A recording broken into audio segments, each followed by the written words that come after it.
Assalamualaikum warahmatullahi wabarakatuh. Sahabat Ramadan Karim, kaya bahabar. Ya, artinya apa kabar sahabat? Semoga sehat dan berkah. Barusan saya mencoba menyapa sahabat dalam bahasa Banjar. Mengapa? Karena sekarang saya sedang berkunjung ke Banjarmasin, Kalimantan Selatan. Satu tujuan saya ke kota penghasil berbagai jenis permata ini karena di sini terdapat satu masjid sangat bersejarah dan masjid pertama di Kalsel, yakni Masjid Sultan Suryansyah yang pertama dibangun saat Islam masuk bumi Kalsel pada 5 abad yang lalu. Ya, pembangunan masjid yang diperkirakan berlangsung sekitar tahun 1526 ini tidak lepas dari peran Raja Kerajaan Banjar pertama saat itu, bernama Pangeran Samudra. Awalnya sang pangeran beragama Hindu, kemudian setelah masuk Islam dia bergelar Sultan Suryansyah. Arsitektur Masjid Sultan Suryansyah sedikit banyak mirip Masjid Demak di Jawa Tengah, yang juga dipadukan dengan arsitektur khas Banjar. Hal ini memang tidak lepas dari pengaruh Islam yang dibawa oleh Kerajaan Demak ke Banjar. Namun, meski demikian, tidak semua aspek dari Masjid Sultan Suryansyah menduplikasinya. Misalnya, konstruksi masjid ini yang bertipe panggung dengan atap tumpang 3. Ini disebabkan karena kontur tanah dari Kalimantan yang merupakan rawa sehingga diperlukan pondasi kuat bertipe panggung agar bangunan tidak mudah roboh. Sahabat, masjid ini memiliki banyak keunikan, salah satunya keseluruhan bangunan yang bermaterial kayu ulin, kayu khas Kalimantan.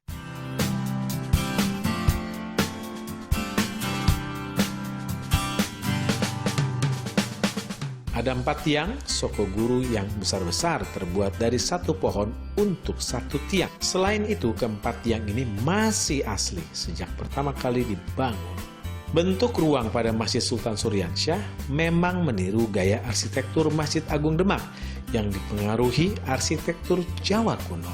Warna hijau sangat mendominasi masjid yang sudah ditetapkan sebagai benda cagar budaya ini. Ketika saya melihat mihrab yang biasa digunakan untuk khutbah, ada beberapa bagian dari mihrab yang menarik perhatian saya. Salah satunya tulisan di sudut bagian depan yang menampilkan penanggalan hari Selasa 27 Rajab 1296 Hijriah. Berarti jika diubah ke tahun Masehi menjadi sekitar tahun 1526 atau seumuran dengan usia masjid ini. Dan mihrab ini masih kokoh berdiri. Subhanallah. Jenis ukiran pada mihrab tanpa ada unsur binatang, melainkan ukiran tumbuhan. Falsafah dari bentuk mihrab yang melengkung dapat diartikan sebagai raja yang siap mengayomi rakyatnya. Interior Masjid Sultan Suryansyah ini syarat dengan simbol-simbol Islam dengan nuansa khas Banjar yang belum tentu bisa saya temui di kota lain.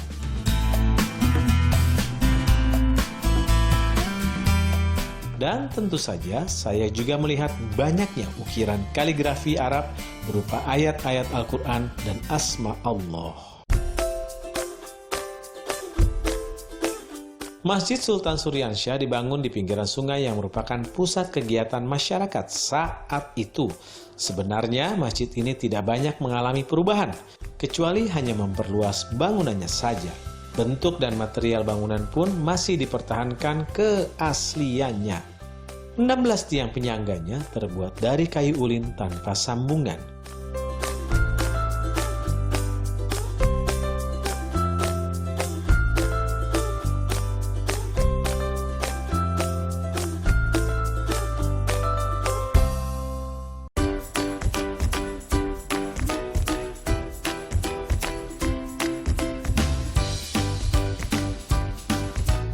Sahabat, setelah dari Masjid Sultan Suryansyah, masih satu lagi sebuah masjid bersejarah di kota Banjarmasin ini, yakni Masjid Jami Sungai Jingah, atau yang sekarang banyak dikenal dengan nama Masjid Jami Banjarmasin. Awalnya, Masjid Jami Banjarmasin ini tidak bertempat di lokasi yang sekarang, melainkan dibangun di tepian Sungai Martapura pada tahun 1777 Masehi atau 1195 Hijriah. Namun karena kondisi geografis yang buruk menyebabkan lokasi masjid akhirnya dipindahkan. Sahabat, meskipun usianya sudah cukup tua, tapi kondisi Masjid Jami Banjarmasin ini masih sangat terawat dengan baik. Gaya arsitekturnya merupakan perpaduan ornamen Kesultanan Banjar, Jawa, dan beberapa sentuhan gaya arsitektur zaman kolonial Belanda. Masjid ini menggunakan konstruksi atapnya dari material sirap atau kayu ulin yang hanya bisa ditemukan di Kalimantan.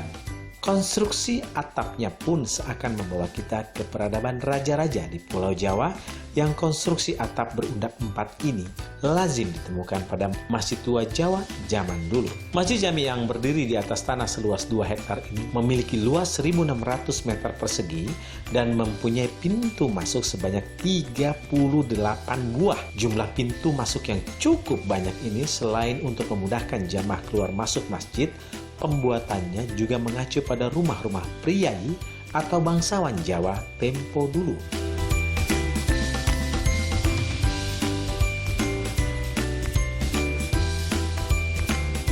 Nah, ini adalah tiang Sokoguru. Letaknya berada di tengah-tengah masjid dan tingginya mencapai 35 meter tanpa sambungan. Sampai sekarang Masjid Jami Banjarmasin menjadi kebanggaan warga Banjarmasin. Selain berfungsi sebagai tempat ibadah, masjid ini juga berperan menjadi pusat inspirasi giroh keislaman sekaligus pusat dakwah Islam yang mampu memperkuat ukhuwah Islamiyah antara umat Islam di Nusantara.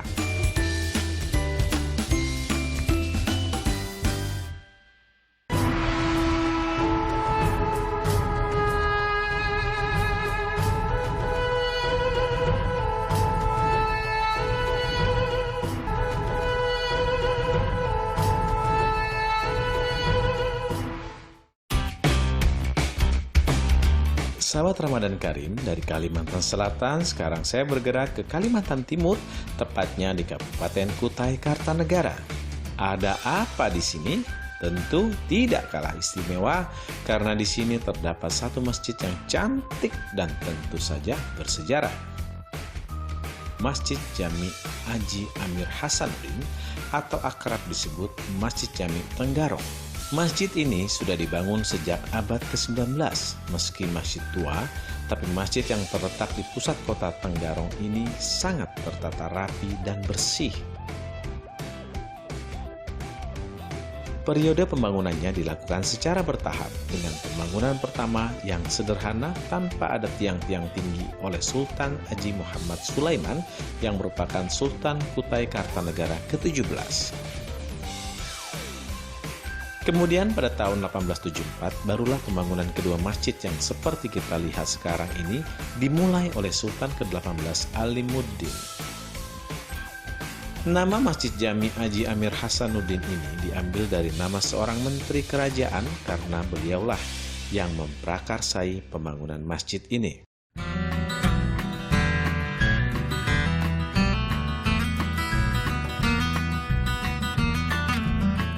Sekilas, arsitektur masjid yang telah berusia lebih dari 150 tahun ini bergaya mirip Masjid Demak di Jawa Tengah. Namun ternyata bangunan masjid dirancang permanen bercorak rumah adat khas Kutai dengan hampir keseluruhan konstruksi bangunan menggunakan kayu ulin yang merupakan kayu khas Kalimantan yang sangat kuat. Dengan atap bersusun tumpang 3 dan puncaknya berupa bentuk 5 segi 5, terdapat ventilasi dengan jumlah yang berbeda. Masjid yang menjadi tonggak sejarah peradaban Islam di Kalimantan Timur ini tidak menggunakan paku dalam pembangunannya. Subhanallah, jadi pakai apa ya?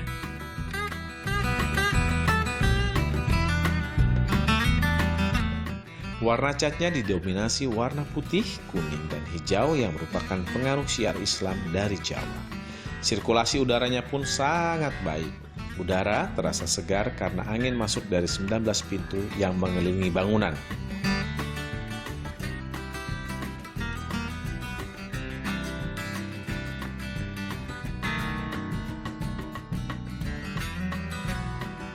Peninggalan bersejarah lain dari masjid yang menjadi tempat ibadah sultan dan kerabatnya ini adalah mihrabnya. Mihrab yang digunakan sebagai tempat imam memimpin sholat berjamaah ini pun memiliki nilai historis. Mihrab yang berukuran cukup besar ini dikelilingi oleh ukiran bunga cantik bernuansa hijau dan terlihat pahatan-pahatannya begitu detil sehingga sangat memanjakan mata.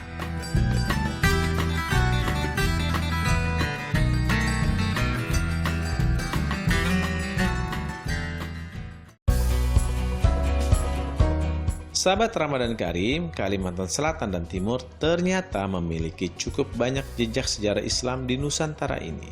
Salah satunya diwakili oleh 3 buah masjid yang saya sampaikan tadi. Nah, sekarang saya akan kembali ke tanah Jawa, tepatnya ke Kabupaten Cianjur, salah satu kota di Jawa Barat yang dikenal dengan julukan Kota Santri. Di kota ini saya sempat bertemu dengan salah seorang tokoh pembaru sistem pendidikan pesantren di sana dengan konsepnya yang dikenal dengan nama ulama yang sarjana. Penasaran kan? Menyusuri Jalan Muhammad Ali, Cikidang, Cianjur, Jawa Barat, saya berkunjung ke salah satu pesantren besar di kota ini, Pesantren At-Taqwa. Tampak di sini sedang berlangsung pembangunan sebuah masjid tepat di samping pesantren. Di mata warga kota santri ini, pesantren At-Taqwa punya tempat tersendiri. Ini disebabkan konsep pendidikannya yang relatif berbeda dengan umumnya pesantren yang dikenal dengan tagline ulama yang sarjana. Intinya bahwa santri tidak hanya wajib menimba ilmu agama, tetapi juga harus mendalami ilmu pengetahuan umum. Nah, agar lebih jelas, saya pun menemui pendiri pesantren, yakni Kiai Haji Umar Burhanuddin. Menurut ayah dari 5 orang anak ini, keulamaan haruslah dihiasi dengan pendidikan. Program kita adalah ulama yang sarjana. Karena selama ini orang dengan pesantren ini anggapannya hanya sekedar ulama. Tapi kita tidak, bagaimana ulama itu yang sarjana. Nah, dengan keulamaannya sebagai dasar, bekal keimanan dan keislaman mereka sebagai pribadinya, dihiasi dengan sarjana yang harus mampu masuk ke semua lini, semua ini. Nah, dengan seperti itulah banyak masyarakat yang tertarik dengan moto atau apa istilahnya brand, kalau di situ ada dengan ulama yang sarjana. Nah, alhamdulillah dengan itu banyak yang tertarik dengan moto yang kita buat dengan sarjana yang ulama. Karena untuk zaman sekarang tantangan kita nggak bisa hanya sebatas di bidang keagamaan lah, harus ada sarjana. Dan alhamdulillah dari semua yang sekolah di sini atau yang belajar di sini setelah keluar di sini banyak di aneka ragam perguruan tinggi. Mulai dari banyak lah di Bandung, ITB, IPB, macam-macam lah. Termasuk juga dari polisi, tentara. Karena kita tidak sebatas itu tadi. Jadi yang tertarik oleh mereka bagaimana santri ini ya ulama ya juga sarjana. Sahabat Ramadan Karim, menurut Umar, ketika dirinya merintis pembangunan pesantren ini di tahun 90-an, stigma bahwa santri pesantren hanya tahu ilmu-ilmu agama saja masih melekat kuat. Karena Cianjur ini identik dengan kota santri ya, dan kota santri yang saat itu batasnya ya santri gitu. Maka kita buat yang berbeda dengan yang lain. Kalau yang untuk pesantren kan banyak di Cianjur ini, pesantren almarhum banyak lah, ratusan di Cianjur ini. Dan hampir semua sama gayanya atau apanya. Maka kita bikin terobosan, bikin gaya yang berbeda dalam artian positif. Gaya itu kita buat seperti itu. Tadi yang disebut dengan ulama yang sarjana. Maka yang tinggal di sini saat itu wajib untuk sekolah. Dan istilah saya menggunakan istilah 2 kola, kan ada sakola. Kita makanya bukan sekolah, orang sudah bilang, tapi 2 kola, artinya 2 sekolahan. Menurut suami dari Hajah Line Nur El Kamaliyati ini, santri haruslah serba bisa. Namun demikian, semua yang dia pelajari harus tetap berujung pada keimanan kepada Allah Subhanahu wa Ta'ala. Pesantren tidak seperti yang mereka anggap. Dianggap pesantren itu santri itu nggak bisa apa-apa. Nggak bisa ngitung, nggak bisa fisika, nggak bisa kimia, nggak bisa apa. Kita buktikan. Dan itu ternyata dalam kondisi yang sangat fasilitas minim, kita mampu di setiap sekolah yang tinggal di pesantren At-Taqwa ini di kita ini hampir semua memegang juara 1. Kebayang sekolah SMA 1 saat itu yang Papua Cianjur itu juaranya dari kita. Sampai pernah juara nasional kita, ikut lomba di Bali. Nah itulah yang terasa oleh masyarakat. Karena saat ini mulai banyak tubuh yang seperti kita, ya turun naik fluktuasi wajar lah. Maka kita mulai, karena dan saya merasa senang kalau ada petani lain yang ikut terinspirasi oleh pesantren kita itu. Namun demikian, Umar memaklumi jika sampai saat ini masih banyak pihak yang menganggap pesantren itu hanya mengurusi urusan akhirat. Ini tidak lepas dari sejarah penjajahan Belanda dulu yang sengaja memecah belah para ulama. Jadi sejak zaman penjajahan sendiri, tidak boleh yang namanya Islam ini muncul. Takut merdeka kan. Nah, sudah aja lah kiai mah di pesantren, urusan dunia jangan ikut campur. Nah ini gaya-gaya seperti kan udah mulai zaman penjajahan yang disebut dengan sekuler itu, diadu dombakan antara agama dengan ini sehingga pecahlah bagian-bagian. Jadi yang namanya urusan agama oleh ulama, yang urusan dunia atau apa oleh para pejabat tentu. Padahal dulunya setiap yang namanya ulama pasti bupati, semua itu di Jawa Barat. Setiap bupati itu pasti dia punya ketokohan agama, nanti dipisah. Nah, dengan gayanya penjajah kita saat itu mungkin ya dia memecah itu, karena kalau Islam ini muncul sudahlah pasti menang, tidak akan lama menjajah seperti yang kita tahu gitu. Padahal menurut laki-laki asal Cianjur ini, salah satu asma Allah sendiri menyiratkan begitu pentingnya ilmu dan pengetahuan. Kita lihat daripada sifat Allah Al-Alim. Al-Alim itu zat yang maha mengetahui. Kalau zat yang mengetahui artinya mengetahui segala macamnya. Bukan hanya mengetahui Allah itu. Karena kita sering berpikir kalau dengan Allah kaitannya tuh ilmu agama. Padahal Allah itu Al-Alim. Zat yang maha mengetahui semuanya. Artinya bahwa seluruh ilmu yang ada di dunia ini sumbernya dari Allah. Oleh karena itu santri, ustadz, kiai ketika menyampaikan ilmu, bukan menyampaikan ilmu apa-apa, menyampaikan pesan dari Allah.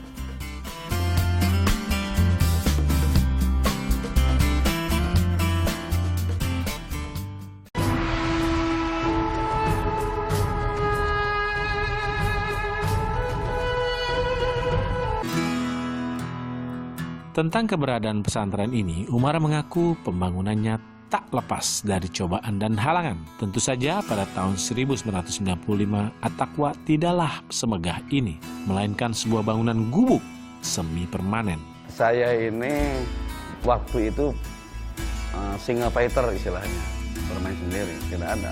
Dan kita tantangan pertama dari segi fisik bangunan yang tidak boleh dipakai.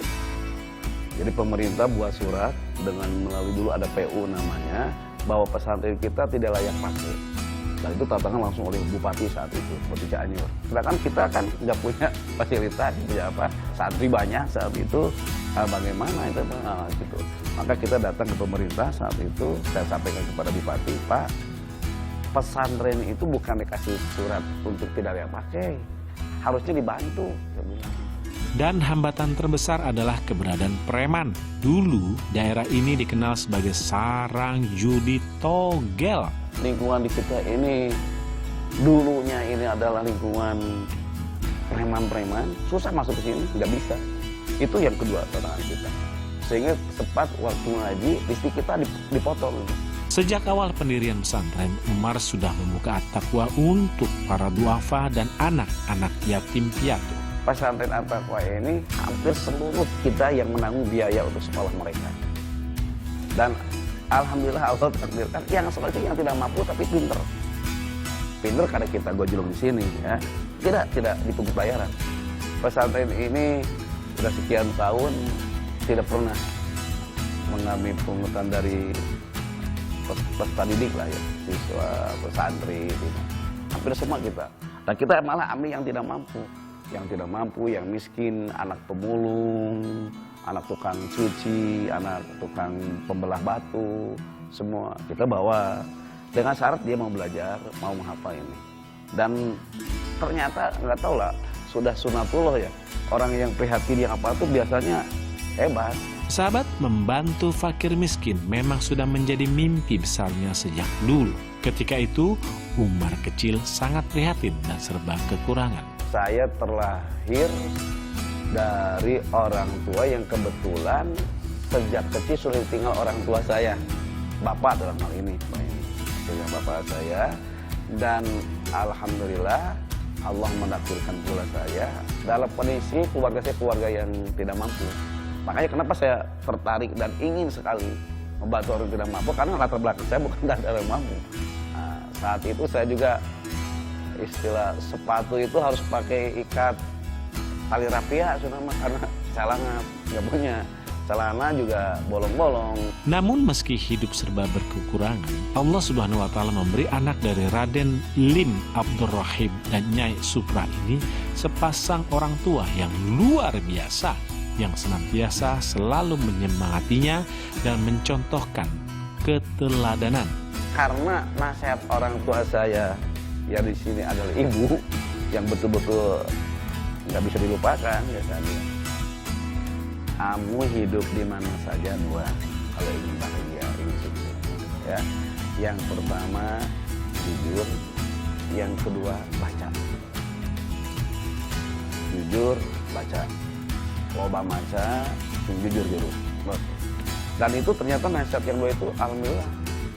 Seharusnya saya bayar waktu itu, waktu SMP, bayar sekian bulan digratiskan. Karena ketika ya rapot, dan alhamdulillah dari kelas 1 sampai selesai pegang juara 1. Iqra bismi rabbikal ladzi khalaq.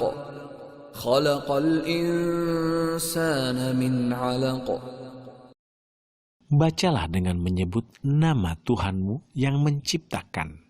Dia telah menciptakan manusia dari segumpal darah.